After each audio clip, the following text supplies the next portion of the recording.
আর একটা দোয়া শিখাই দেই, ইনশাআল্লাহ এই দোয়া করলে রিজিক তো বাড়বেই ইনশাআল্লাহ, আপনার যত ঋণ আছে ইনশাআল্লাহ আল্লাহ পাক শোধ করে দিবেন। বিশ্বাস করলেন না?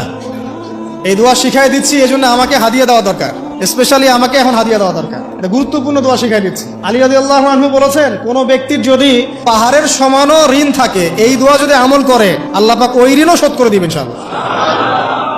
ঋণ কেমন জানেন? ওই যে এখন মানুষ ঋণ নিচ্ছে 1 কোটি টাকা ব্যাংক থেকে, 2 কোটি টাকা ব্যাংক থেকে, হ্যাঁ, কত বছর, 10 বছরের জন্য, 20 বছরের জন্য বাড়ি করছে, তাই না?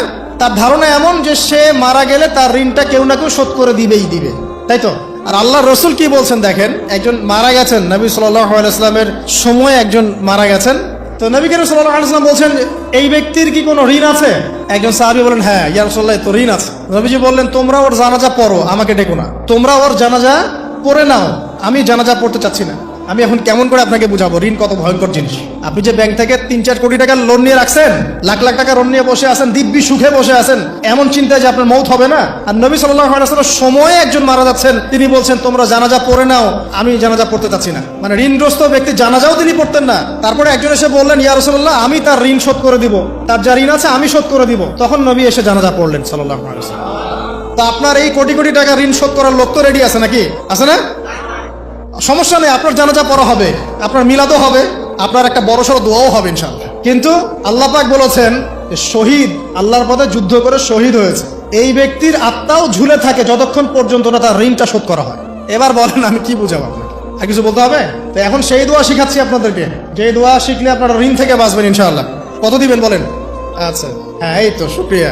দোয়া করবেন যেন আল্লাহ পাকের দিনটাকে আল্লাহর জমিনে প্রতিষ্ঠা করতে পারি। আমার সাথে বলেন, দোয়াটা হচ্ছে, আল্লাহুম্মা ইকফিনি বিহালালিকা আন হারামিকা ওয়া আগনিনি বিফদলিকা আম্মান সিওয়াকা।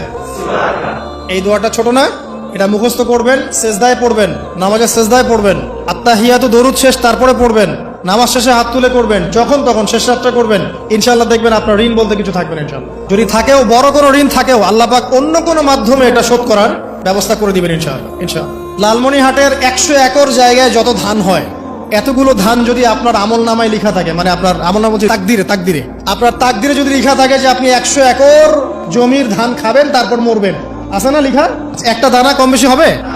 আপনি যদি আল্লাহর প্রতি তাওয়াক্কুলি করেন, তাহলে আপনি আল্লাহর পথে থাকবেন, বিশ্বাস করবেন যে আল্লাহ পাক যেটা লিখে রাখছে আমার তাকদিরে, রিজিক, এর একটা দানা রেখেও আমি পৃথিবী থেকে যাব না, সিম্পল। তখন আপনার অন্য পথে যাওয়ার কোনো কারণ নাই। আর যখন আপনি বিশ্বাস করবেন না, না এটা আমার হাতে, আমি যত পরিশ্রম করব তত রিজিক বাড়বে, আমি যত ঘুষ নিব তত বাড়বে, যত সুদ খাবো তত বাড়বে, যত দুর্নীতি করবো তত বাড়বে, তখন তো রিজিকের এই পুরো দায়িত্বটা আল্লাহ পাক আপনার হাতে ছেড়ে দিবেন। আল্লাহ পাক আপনাকে কোনো বারাকা দিবেন না। ইয়ামহাকুল্লাহু রিবা ওয়া ইউরবিস সাদাকা। সদকা করলে সম্পদ বৃদ্ধি পায়, আর রিবার মধ্য দিয়ে সম্পদ ধ্বংস হয়ে যায়, একদম মাটিতে মিশে যায়। কিভাবে ধ্বংস হয় সেটা এখন আলোচনা করার সুযোগ নাই, সময় নাই। আমি ইনশাআল্লাহ আরেকদিন শুধু রিবা নিয়ে আলাদা আলোচনা করবো ইনশাআল্লাহ। এটা সমাজের নিচু লেভেল থেকে উঁচু পর্যন্ত দরিদ্র মানুষদেরকে আরো দরিদ্র করবে, আর ধনীদেরকে আরো ধনী করবে। সম্পদ এক শ্রেণীর মানুষের হাতে গিয়ে জমা হয়ে যাবে, সবার হাতে সম্পদ এভাবে সার্কুলেট করতে থাকবে না। আর যখন আপনি জাকাত ভিত্তিক অর্থনীতি চালু করবেন, সদকা করবেন, হালালে থাকবেন, ব্যবসা করবেন, তখন সম্পদ এক হাত থেকে আরেক হাতে ঘুরতে থাকবে। এটা এমনি বুঝবেন না, ইনশাআল্লাহ আরেকদিন বুঝাবো। আসেন, যে দারিদ্রতা দূর করতে চান, সচ্ছলতা চান, কয়েকটা কাজ করেন। এই যে বললাম, 1 নাম্বার সূরাতুল ওয়াকিয়া তেলাওয়াত করেন, 5 ওয়াক্ত নামাজ জামাতে পড়েন, ডেইলি কিছু সময়ের জন্য কোরআন তেলাওয়াত করেন, আর আল্লাহর কাছে রিজিক চান, জিকির বেশি বাড়ায় দেন। পারবেন না ইনশাআল্লাহ?